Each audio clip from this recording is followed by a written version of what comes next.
He was a billionaire CEO with everything except a family. One rainy night, a chance encounter with 4 unwanted kids changed everything. But what none of them knew was the shocking truth about who they really were. And when life threatened to take it all away, love would prove stronger than blood, stronger than fate. Stay with us. This story will break your heart and heal it in ways you'll never forget. Dear friend, what you're about to experience is not just a story. It's a deeply human journey about lost resilience and the quiet, unexpected ways love finds us when we need it most. If this is your first time here, I invite you to drop a comment and tell us where you're watching from. We love hearing your voice. And if you're someone who believes in second chances, in the hidden strength of ordinary people, and in stories that stay with you long after they end, consider subscribing and tapping the bell icon. We share moments that matter. Thank you for being part of this one. Now, let's begin. He was worth over $700 million, owned penthouses in San Francisco and London. Yet that night, caught in a rainstorm outside a forgotten orphanage in Chicago, billionaire CEO Alexander Pierce's life began to unravel in ways no market forecast could have predicted. Alexander wasn't supposed to be there. He was supposed to be on a private flight back to San Francisco after a week of back-to-back damage control meetings. The board was in chaos. Pierce Innovations had just slashed nearly 2,000 jobs in a controversial cost-cutting move that sparked outrage in the media. His PR director begged him to attend a children's charity gala in Chicago to soften public perception. Reluctantly, Alexander agreed. Optics mattered. But fate had other plans. That night, a violent storm swept through Chicago. After the gala, Alexander's limousine crawled through flooded streets. Then the power grid failed. The GPS froze. His driver, at a loss, pulled over in front of a brick building, barely visible through the downpour. Windmere Children's Home, read the faded sign. The lights flickered inside. "We should stay here until the road's clear," his driver suggested. Alexander barely heard him. He was watching the battered building, water pouring off the sagging gutters. Something about the place stirred a faint ache in his chest, an old wound long ignored. Inside, Windmere was dim and quiet, lit by emergency lamps. The staff recognized Alexander instantly. His face had been all over the news. But it was an old woman in a worn cardigan, Mrs. Eleanor Carter, the home's director, who approached him with eyes full of a tired kind of hope. "Mr. Pierce," she said softly, "you must be cold. Would you like some tea while you wait?" Alexander intended to decline, to stay no longer than necessary. But something in Mrs. Carter's gaze made him nod. In the corner of the common room, 4 children sat cross-legged on a worn rug, coloring and building with blocks by flashlight. They didn't look up when Alexander entered until one small voice broke the silence. "Is he the rich man from the TV?" asked a little girl with wild curls. She gazed at him with wide eyes, curiosity unfiltered. "That's Ava," Mrs. Carter explained. "She's 8. Alexander gave a polite nod but kept his distance. This wasn't his world. The other children watched warily. Emma, 15, sat with her arms crossed, guarded but defiant. Liam, 12, tinkered silently with a broken toy robot. Noah, 10, peeked at Alexander from behind a chair, his gaze sharp yet hesitant. "They've been here the longest," Mrs. Carter said quietly. "Hard to place. No one wants to adopt siblings, especially older ones." Alexander glanced toward the door, calculating how soon he could leave. But just then, Ava approached him, holding something in her small hands. "I made this," she said shyly, offering him a drawing. It was a picture of a family. A tall man with silver hair, a woman and 4 children standing beneath a rainbow. The man's face was unmistakably modeled after Alexander's, with piercing blue eyes. I don't know what a real dad looks like, Ava whispered, so I used your face. Something in Alexander's chest cracked open. He knelt beside her, voice thick. It's beautiful, Ava. In that moment, the transactional world of IPOs and quarterly earnings faded. Here, in a rundown orphanage during a blackout, a child had painted him into a life he never imagined. It wasn't the fortune he'd amassed or the power he wielded, it was the absence of what mattered that the drawing revealed. Emma, watching, spoke up. She drew you because nobody else ever stays. Her words struck harder than any headline. The children here weren't just unwanted, they were invisible. Alexander stayed longer than planned. He listened as Mrs. Carter explained each child's story, parents lost to drugs, violence, or neglect. All 4 children had been shuffled between foster homes, clinging only to each other. When the storm passed, Alexander stood in the doorway, staring out into the rain-slicked night. A driver was ready, the world was waiting, but he turned back. Mrs. Carter, he said slowly, how does one adopt 4 children? Her expression softened, hopeful yet wary. Few ask that question, Mr. Pierce. Fewer still mean it. As he left, Ava's drawing trembled in his hands. That night alone in his penthouse, Alexander couldn't sleep. The drawing sat on his desk, a silent accusation. For years he'd built an empire of code and algorithms. But for all his wealth, no AI could replicate what Ava had offered, a glimpse of belonging. And so, the unthinkable began to take root in his mind. The next morning, he called Isabella Lane. Find out what it takes, he said. I want to adopt them all 4. Isabella gasped. Alexander, are you sure? No, he admitted, voice raw. But it's the first thing that's felt right in a long, long time. Little did he know that decision would cost him millions and would save far more than his soul. Because sometimes the heart knows what the mind cannot. And this was only the beginning. Coming up, one CEO risks everything, including a $50 million investment to fight for 4 children no one else wanted. The rain had stopped, but something inside Alexander Pierce hadn't. All night he sat alone in his penthouse, Ava's drawing, propped against his laptop, her hopeful rainbow family staring back at him. The image haunted him, not because it was naive, but because it wasn't. Somewhere deep down, it mirrored a longing he'd buried beneath decades of ambition. By dawn, Alexander picked up the phone. Isabella, he said, voice hoarse from lack of sleep, I need to know exactly what it takes to adopt 4 children. There was a long pause on the line. Isabella Lane, his trusted chief of staff, had known him through corporate wars, personal betrayals, and market crashes. But this was different.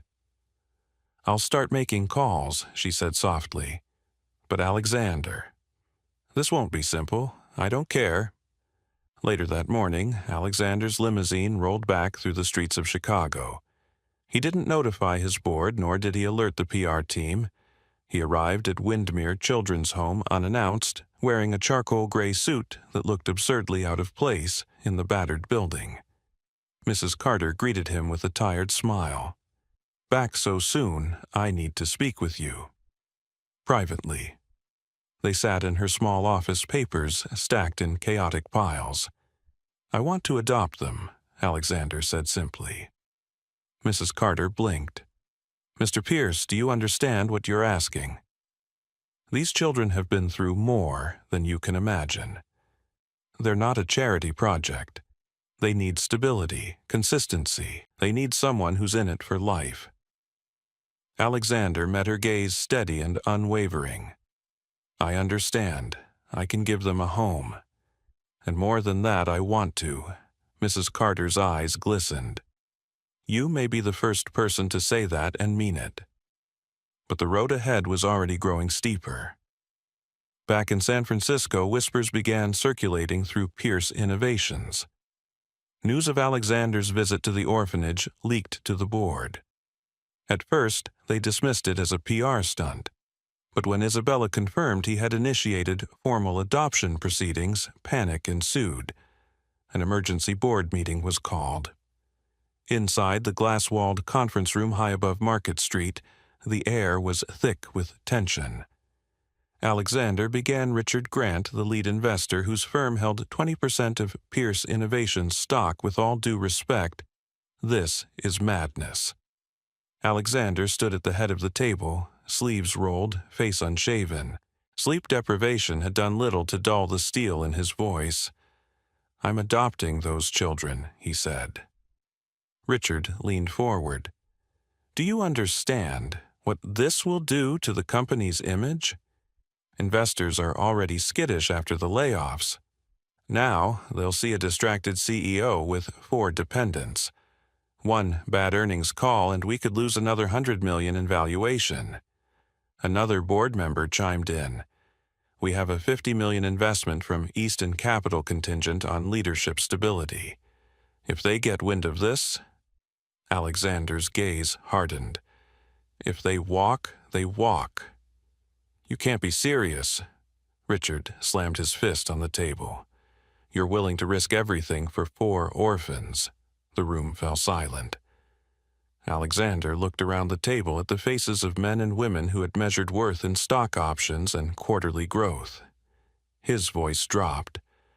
"Wealth fills the pockets," he said slowly. "Family fills the heart. I can rebuild fortune. I will not rebuild a broken promise to these kids." A stunned silence followed. Richard pushed back from the table, eyes blazing. "Then you'll do it without Easton. They've already threatened to pull out if this goes through." Alexander nodded. So be it. He walked out of the boardroom before anyone could stop him. In the days that followed, the media caught wind of the story. Headlines splashed across financial news sites. Tech titan turns. Foster father has Alexander Pierce gone soft. Speculation ran wild. Some praised him, others mocked him. Stock prices dipped. Easton Capital withdrew its offer. But Alexander didn't waver. Meanwhile, at Windermere, preparations began. Alexander met with social workers, therapists, and the children themselves. Each visit unearthed another layer of heartache and resilience. One afternoon he arrived to find Liam sitting alone, robot parts scattered across the floor.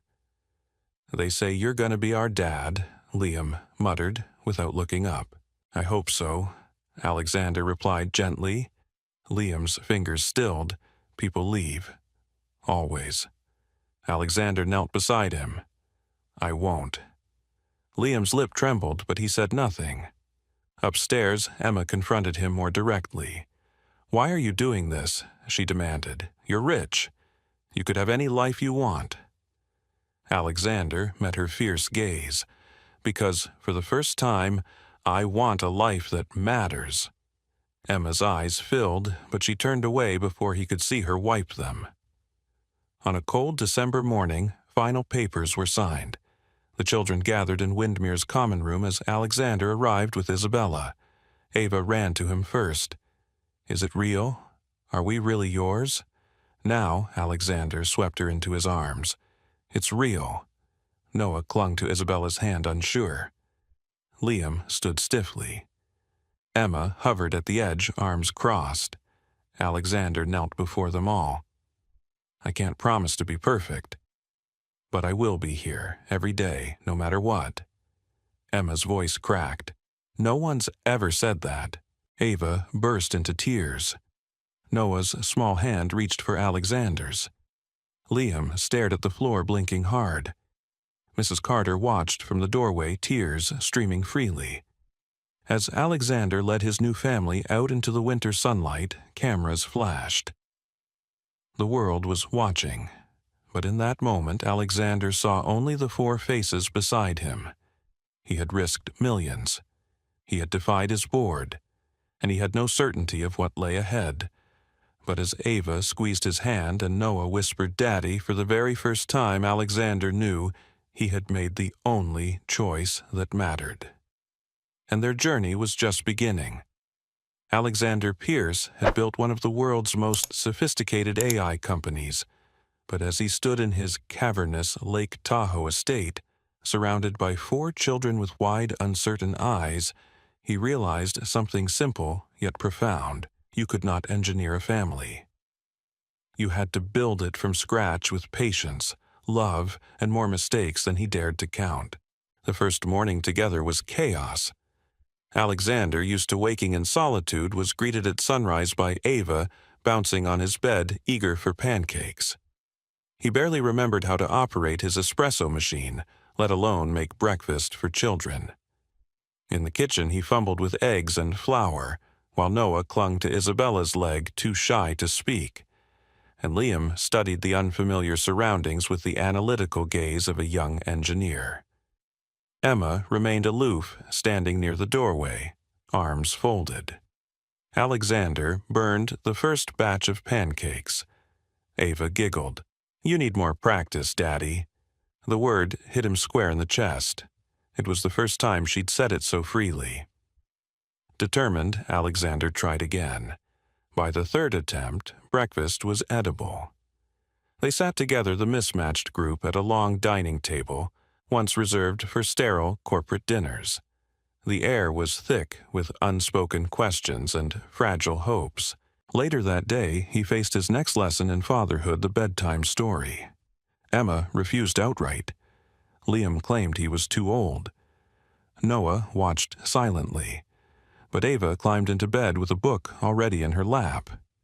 "You'll read it, right, Daddy?" she asked. Alexander opened the worn copy of Goodnight Moon, voice trembling slightly as he began. By the third page, Ava was asleep, her curls spread across the pillow. He sat there longer than necessary, listening to her breathing, overwhelmed by a tenderness he hadn't known he possessed. But not every moment was tender. 2 weeks later, during a rare public outing, Liam was bullied at the local school. "You're just charity," one boy sneered. "He'll send you back when he's bored." Liam returned home bruised, in spirit, his robot project abandoned on the floor. Alexander found him in the garage. "Liam," he said softly, "talk to me." Liam didn't look up. "They're right. Why would a billionaire want us?" Alexander knelt beside him. "I didn't choose you because I'm rich.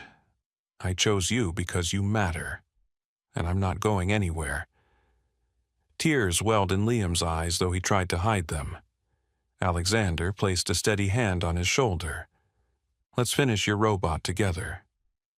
It became their ritual, father and son, surrounded by circuit boards and soldering irons, speaking the language of creation and connection.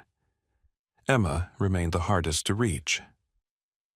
One evening, Alexander found her alone in the library, staring at a wall of books. "You never talk about your life before us," she said abruptly. Alexander hesitated. "Because for a long time I thought success would make me happy. But it didn't, not until you all came." She frowned. "I don't need saving, I know," he replied. "But maybe we can save each other." That night, for the first time, Emma left her door slightly ajar as she slept. One rainy afternoon, as storms rumbled over the lake, Noah approached Alexander, clutching Ava's framed drawing, the one that had started it all. "I want this in your office," Noah whispered, "so you don't forget us when you work." Alexander knelt, voice thick. "I will never forget you." The boy surprised him then, wrapping thin arms around his neck. "I'm glad you're our dad." Later, Alexander would remember that moment as the one that broke the last wall around his heart. But the journey remained fragile. One evening, Emma burst into tears at the dinner table over a simple disagreement. It wasn't about the argument, it was about fear. Fear that any conflict would send them back to Windermere. Alexander held her as she sobbed, whispering again and again, "I'm not leaving. You're safe." Slowly, trust began to bloom. Weeks turned into months. The house, once a cold monument to wealth, filled with the sounds of life. Ava's giggles, Noah's piano practice, Liam's robot whirs, Emma's quiet writing. One evening, as the family gathered for movie night, Alexander looked around and felt a strange, beautiful certainty. He had risked fortune and reputation, but sitting there in mismatched pajamas with popcorn on the floor, and 4 children pressed close, he understood something no boardroom could teach. Patience is love in action, and he would need all of it for what was coming next.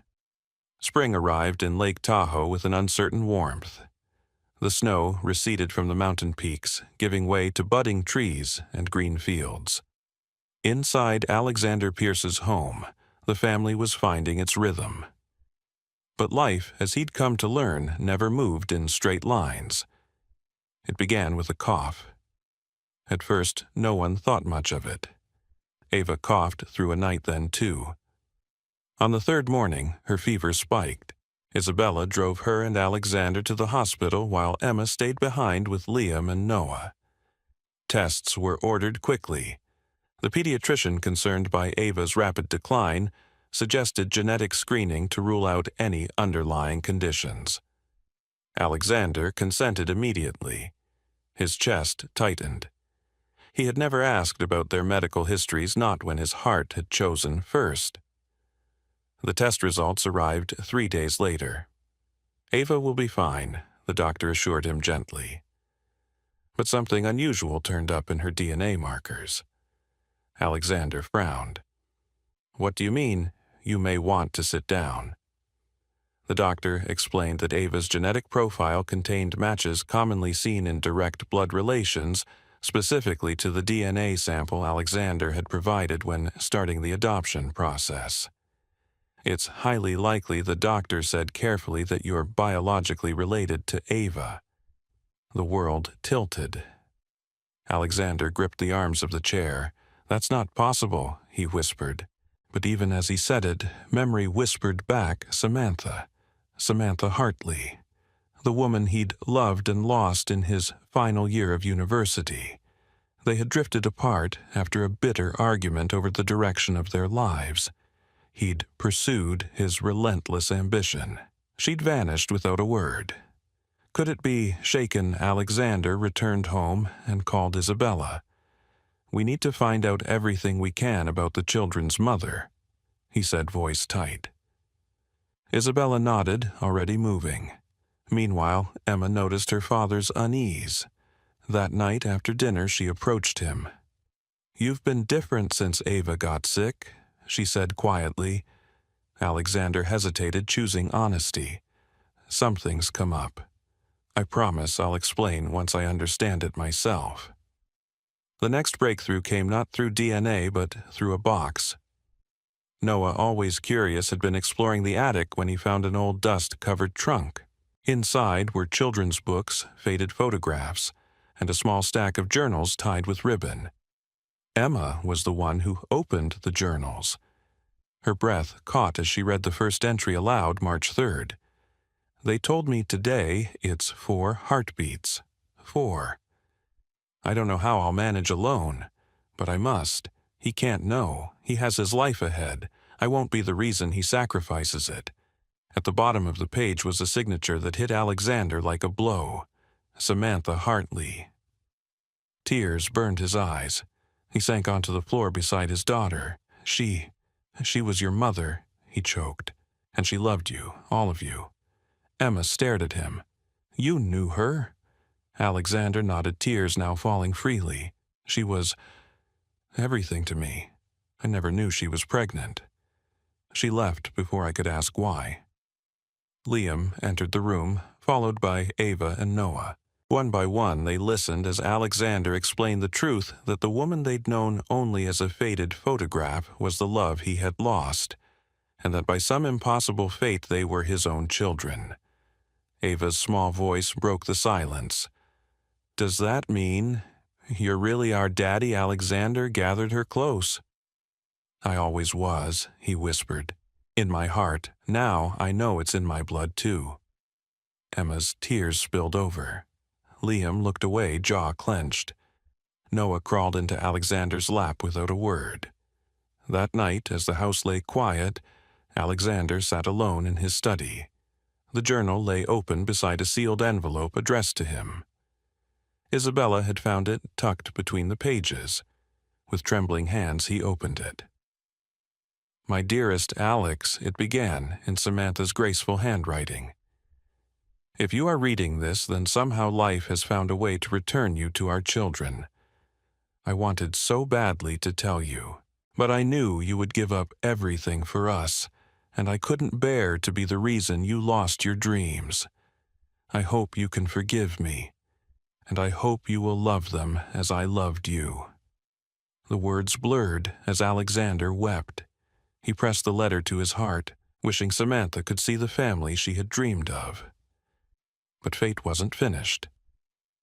Weeks later, during a routine checkup, Alexander received news that shook the foundation of their fragile new happiness. "You have a rare blood disorder," the hematologist explained gently. "It will progress quickly without a bone marrow transplant." The irony was cruel. Just as he'd found his children, he might lose them. At home, he gathered them together. "There's something I need to tell you," he began. "I'm sick, I'll need treatment and a transplant." Emma's eyes widened. "What kind of transplant bone marrow?" Alexander replied. "It's possible that one of you might be a match, but only if you're comfortable being tested." Liam stood first. "Of course we will." Emma followed. "We're your kids. We'll do whatever it takes." Ava clung to his hand. "I want to help Daddy." Noah simply nodded, his gaze steady. The next morning, they went together to the hospital for testing. Alexander held each child's hand during the blood draws, eyes shining with pride and gratitude. 2 days later, the results came. "All 4 are perfect matches," the doctor announced, astonished. "It's rare, incredibly rare." As relief flooded him, Alexander looked at his children, and knew that no fortune, no empire, no legacy could compare to the miracle before him. The blood that bound them had once been hidden. Now it would save his life. And their story was far from over. The spring sun filtered softly through the tall windows of Alexander Pierce's recovery suite, warming the space with a gentle glow. It had been 3 months since the bone marrow transplant. 3 months of exhaustion, pain, and slow healing. Yet today felt different. Today, for the first time in what felt like a lifetime, Alexander awoke with strength in his limbs and a heart full of gratitude. His 4 children had become his lifeline in every sense. Their unwavering support, constant laughter, and stubborn insistence that he fight had carried him through the darkest days. And through it all, they had grown closer to each other, closer to him, and stronger as a family. Dr. Lynn entered with a warm smile, her tablet in hand. "Your numbers are excellent, Mr. Pierce. The transplant was a success. Your body has accepted the new marrow beautifully." Alexander met her eyes, voice rough with emotion. "Thanks to my children." "Yes," she agreed softly. "It's not often we see such perfect matches and such perfect love." Later that morning, as Alexander sipped his tea in the sun-drenched library, Emma appeared with a stack of papers. "I have something to show you," she said, settling beside him. He glanced down at the pages, her final essay for Yale, titled, "Why My Father is My Hero." As he read, tears welled in his eyes. "He didn't choose us because of biology," she wrote. "He chose us with his heart before he knew the truth. And when the truth came, it only deepened what we already knew. We were his children, long before science confirmed it. He taught us that family is not defined by blood, but by the love we choose to give day after day without condition." Alexander folded the paper carefully, holding it to his chest. "Emma," he whispered, "you've given me the greatest gift." She smiled, blinking back her own tears. "You gave us life, Dad. In every way that matters." Later that week, Liam burst into the room, excitement shining in his eyes. "Dad, I won the National Robotics Competition." Alexander beamed with pride as Liam handed him the sleek trophy. "You did this," Liam said quietly. "You believed in me when I didn't believe in myself." They embraced tightly, neither one speaking the words they both felt words too big for moments like these. In the music room, Noah played softly at the piano. His fingers, once tentative, now danced across the keys with confidence. As Alexander listened, he realized the piece was an original composition, a melody of hope and belonging. When the last note faded, Noah turned to cheeks flushed. "I wrote it for you," he whispered. "It's called Home." Alexander crossed the room, pulling Noah into his arms. "I've never been prouder, son." Meanwhile, Ava's first art exhibition at the Getty Center was underway. The gallery buzzed with admirers, critics, and collectors, all drawn to the raw emotion in her work. One piece in particular drew a crowd, a vibrant canvas titled Family Tree, depicting 4 children encircling a man with silver hair, their intertwined roots glowing beneath the surface. As Alexander stood before it, tears blurred his vision. "You captured us perfectly," he told her. Ava grinned. "It's because you made us whole." But perhaps the most extraordinary legacy came in the form of a foundation, one born not of wealth but of love. At the grand opening of the Samantha Hartley Foundation for Families, Alexander stood before a packed auditorium. Reporters, dignitaries, and families from all walks of life filled the space, the air electric with hope. He took the podium, his children standing proudly beside him. 5 years ago, he began voice steady. "I was a man who believed success meant building an empire. But I've learned that true wealth is measured not in dollars, but in love, in lives touched, in hearts healed." He paused, eyes shining. "My children saved me, not just with their marrow, but with their courage, their forgiveness, and their unconditional love.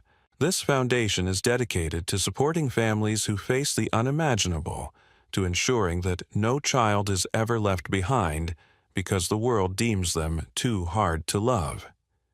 The room erupted in applause, tears glistening on many faces. Later, as the family wandered through the memorial garden, they stopped before a bronze sculpture of Samantha arms, outstretched face serene.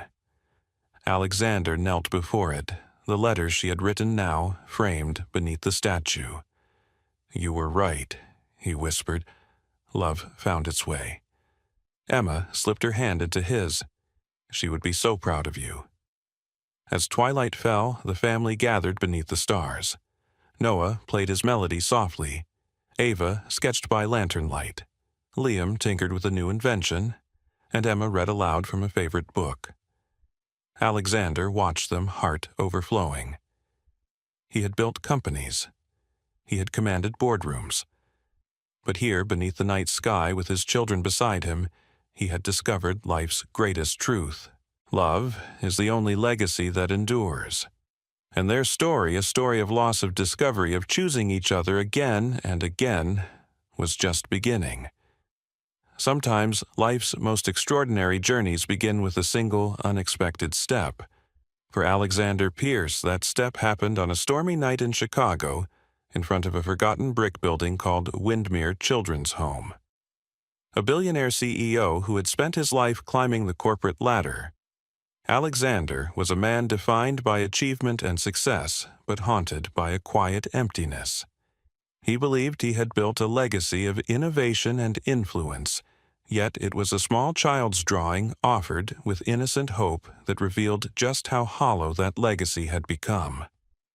When Alexander first met Emma, Liam, Ava, and Noah, they were 4 children.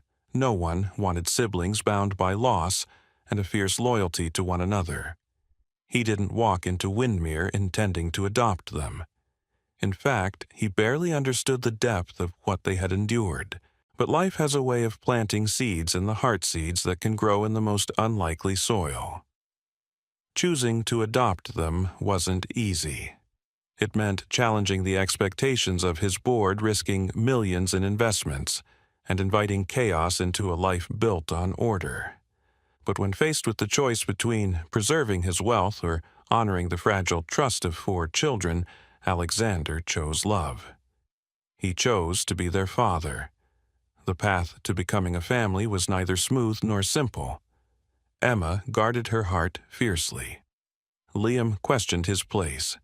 Ava craved the affection she'd been denied, and Noah clung to silence born of fear. Alexander, too, had his own learning curve navigating bedtime stories, schoolyard conflicts, and the raw vulnerability of opening himself to love and rejection. There were moments of doubt. There were tears, misunderstandings, and fears that perhaps love alone wasn't enough. But brick by brick they built something unshakable, a home, not defined by walls but by the trust and forgiveness that only family can offer. The story's most profound twist came with the discovery of their true bond. Through a faded journal and a DNA test, Alexander learned that the children he had chosen were in fact his own. The woman he had once loved and lost, Samantha Hartley, had given him a gift beyond measure, 4 children, who carried both her spirit and his blood. And just as he had embraced them with his heart, they now embraced him in return, standing by his side as he faced a life-threatening illness. Their perfect bone marrow matches were more than a genetic miracle. They were a testament to the invisible threads that had drawn them together. Threads stronger than time, distance, or circumstance. Through it all, Alexander discovered that true legacy isn't measured in financial success or corporate accolades. It is found in the lives we touch, the love we give, and the resilience we inspire in others. His children became his greatest teachers, showing him that patience is love in action, and that healing often begins when we dare to be vulnerable. Today, the Samantha Hartley Foundation stands as a beacon of that truth, supporting families and children who face their own impossible odds. Through their story, countless others have found hope and the courage to choose love over fear. So, what can we take from this remarkable journey? First, remember that the most important choices in life are often the hardest. Alexander risked his reputation and fortune, but gained something infinitely more valuable, a family. In a world that often prizes success over connection, it is worth asking ourselves, what are we building and for whom? Second, understand that forgiveness and patience are vital in building trust. The children had every reason to guard their hearts. Alexander had to earn their love, not with grand gestures, but with consistent, quiet presence. In our own relationships, whether with family, friends, or colleagues, showing up matters more than showing off. Third, accept that vulnerability is not weakness. It is through admitting our fears, seeking help, and embracing uncertainty that we open the door to true connection. Alexander's willingness to share his struggles allowed his children to do the same, forging a bond deeper than any DNA could create. Lastly, recognize that legacy is not what we leave behind in bank accounts or company records. It is the love we invest in others, the resilience we nurture, and the compassion we spread. In choosing to adopt 4 children, Alexander rewrote the narrative of his life not as a tycoon but as a father, a teacher, and a man redeemed by love. As you reflect on this story, ask yourself, where can you choose love over fear? Where can you show patience when it's hardest? And where can you open your heart to build a legacy that truly matters? If this story touched you, inspired you, or simply made you pause to think about the power of love and family, we invite you to support our channel. Please take a moment to subscribe, like this video, and share it with others who might need a little hope today. Your support gives us the motivation to keep bringing you more real-life stories that move, inspire, and remind us all of what truly matters. Thank you for watching. We can't wait to share the next story with you. Until then, choose love. Always.